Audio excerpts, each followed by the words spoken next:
तेरा दास हूँ मैं, तेरे गीत गाऊं।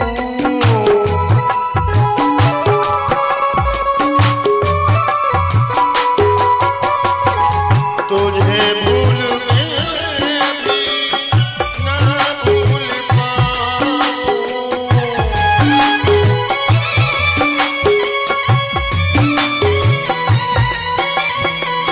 तू ही मेरा कातिबन निजामत तू है, नहीं मैं अकेला मेरे साथ तू है, नहीं मैं अकेला मेरे साथ तू है।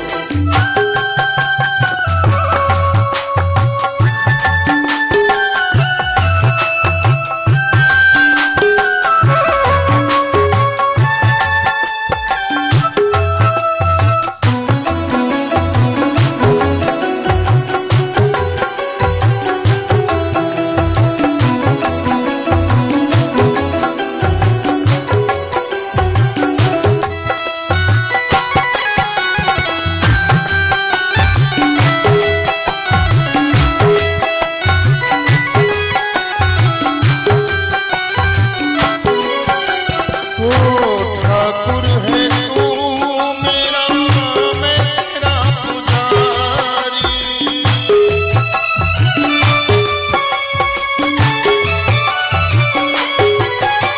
हाँ तेरा खेल हूँ मैं, तू मेरा खिलाड़ी।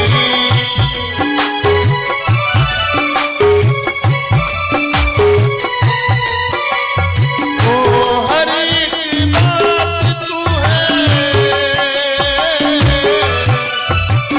मेरी जिंदगी की हर एक बात तू है, नहीं मैं अकेला मेरे साथ तू है, नहीं मैं अकेला मेरे साथ तू है। मेरा नाथ तू है, मेरे साथ तू है। मेरा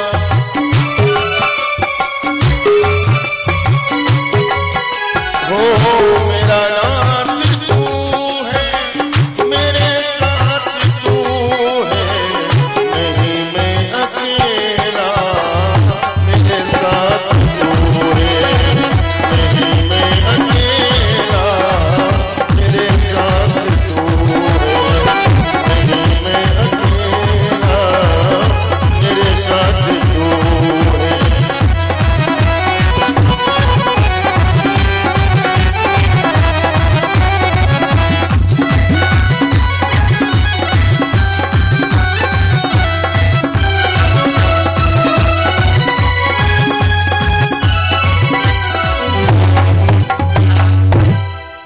बोले अयोध्यानाथ की। तस्य पंचा भवन पुत्रः कन्याय के काचबरानना।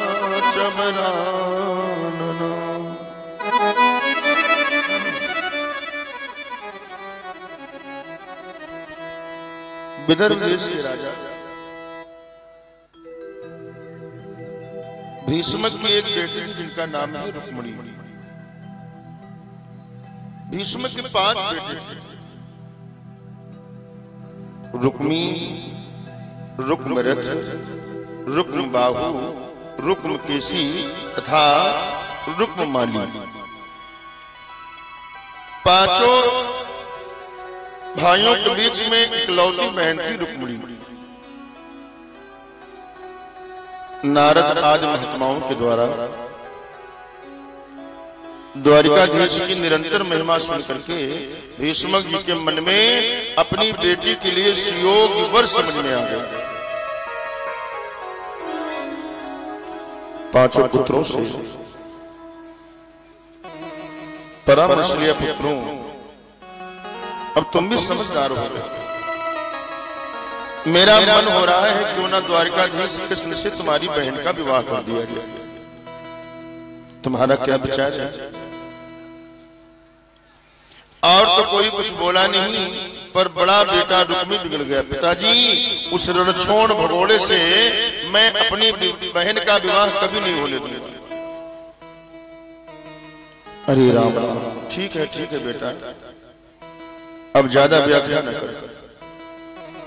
जब तेरा यही निर्णय है तो अब जहां भी संबंध करना ही तू ही करना, मैं कोई चर्चा नहीं करूंगा। रुक्मी बोला, ठीक पिताजी, आप आराम करो। बेटा उठ करके गया और दूसरे दिन लौट करके कहता है, पिताजी परसों बारात आ रही। राजा चौंके, भीष्मक जी चौंके, परसों बारात आ रही, इतनी जल्दी?